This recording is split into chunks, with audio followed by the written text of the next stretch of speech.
Maria, Olivia, and Sarah had always been close friends.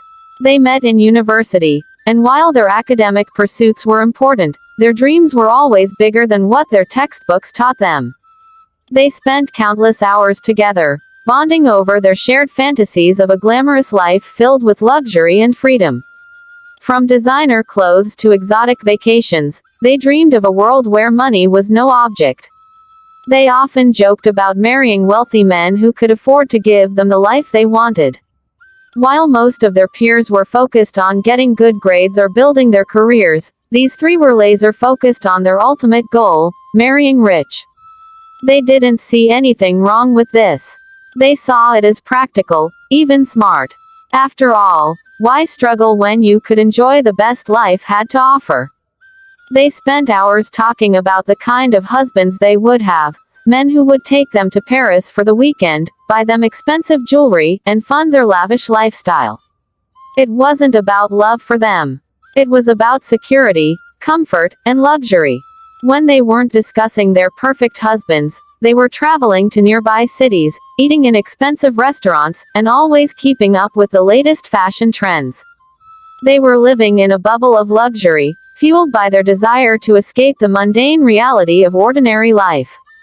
They laughed off the idea of ever working hard for a living.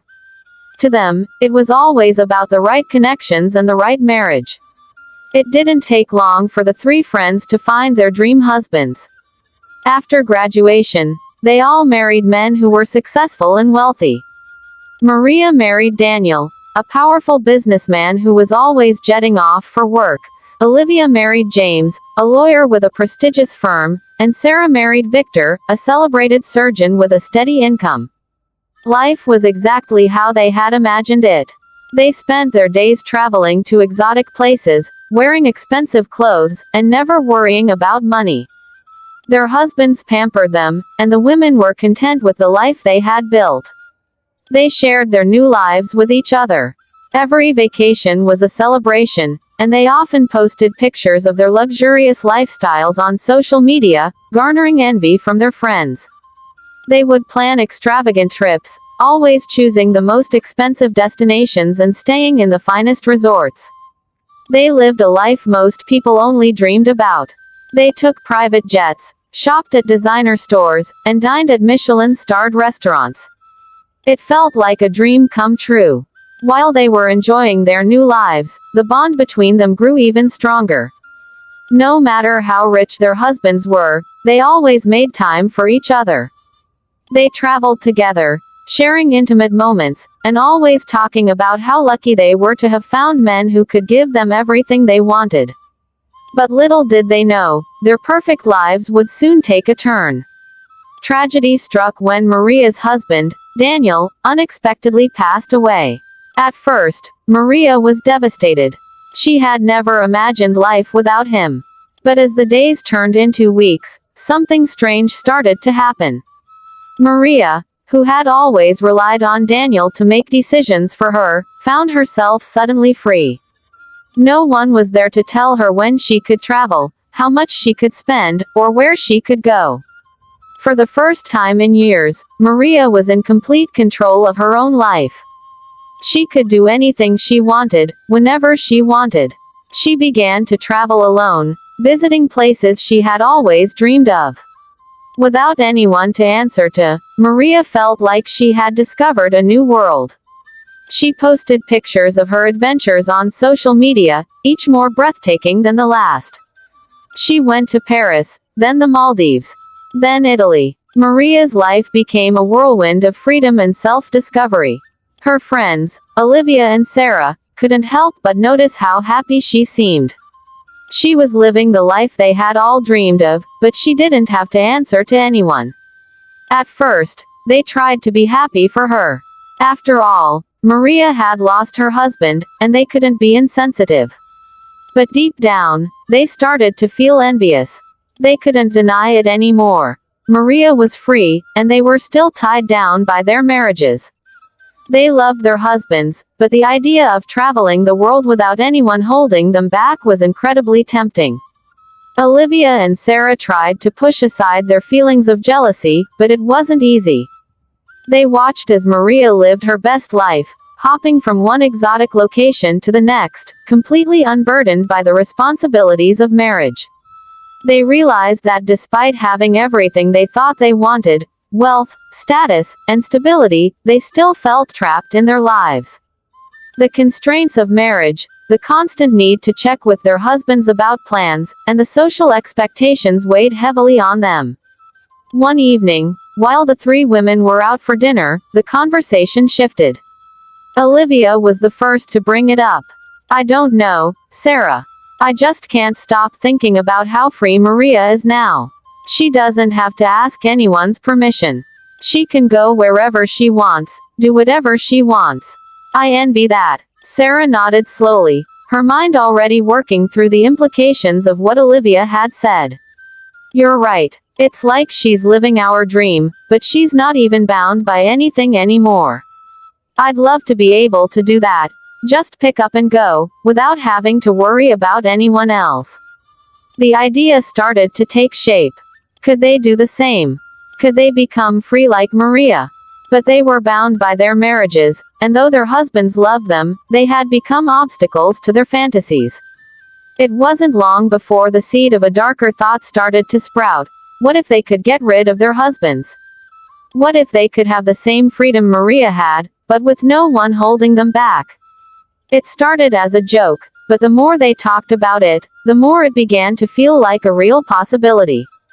It was late one night when Olivia and Sarah, fueled by their jealousy and desire for freedom, began discussing their plans seriously. They were sitting in Olivia's penthouse, sipping wine, when the conversation took a darker turn.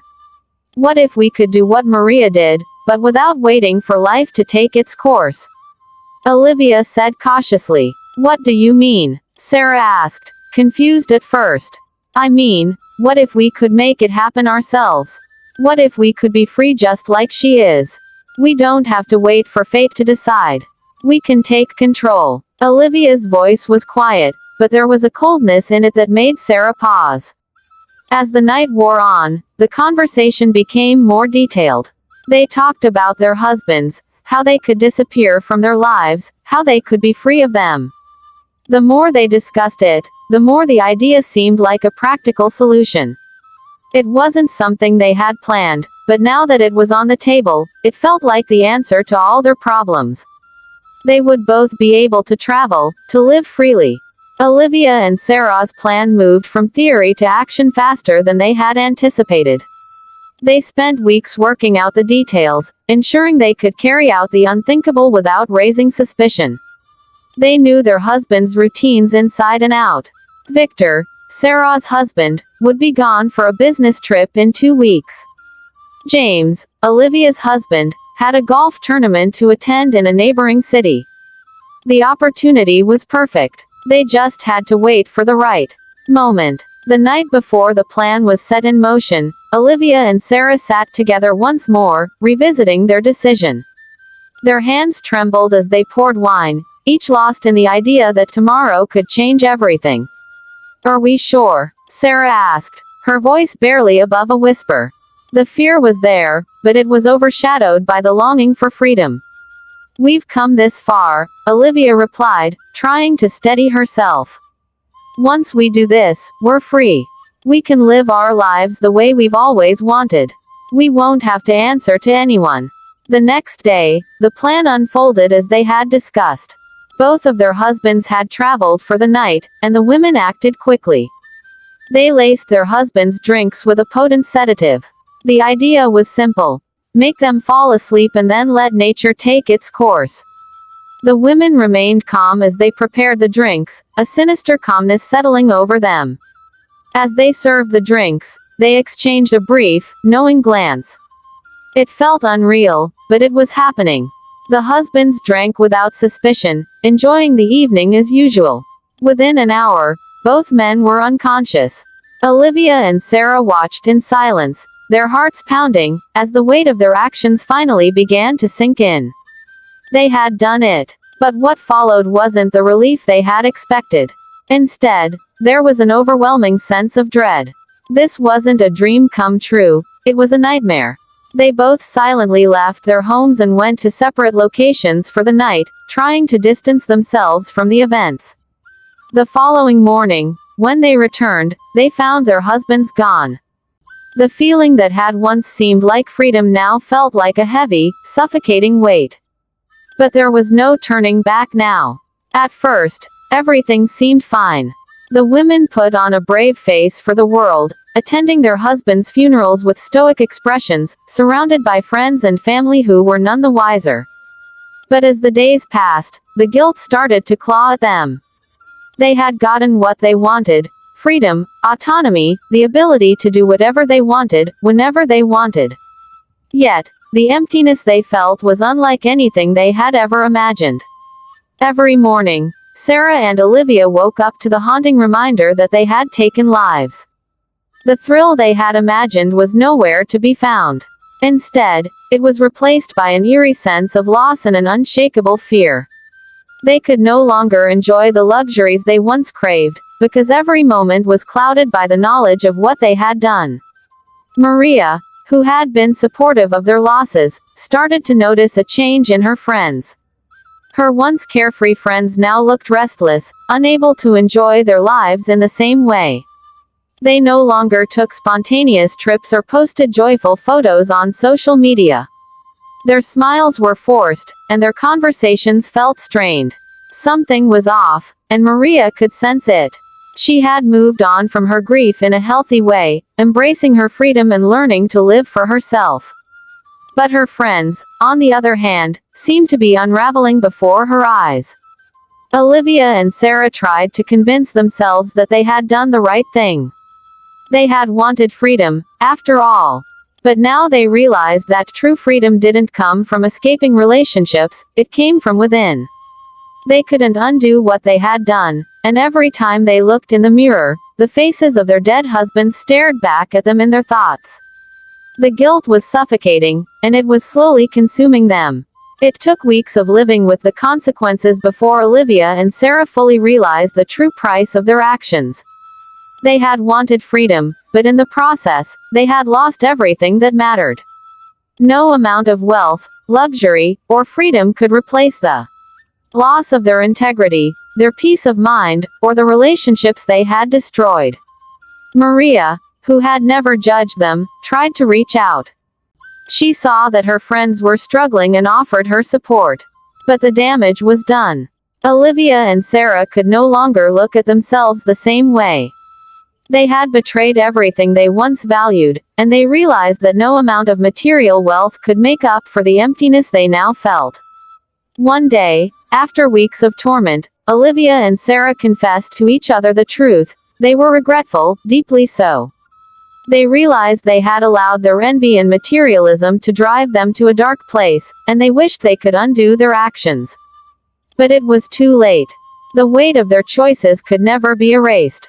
As time passed, they both tried to rebuild their lives, but it was impossible to forget what they had done. They couldn't undo their mistakes, and they couldn't bring back their husbands.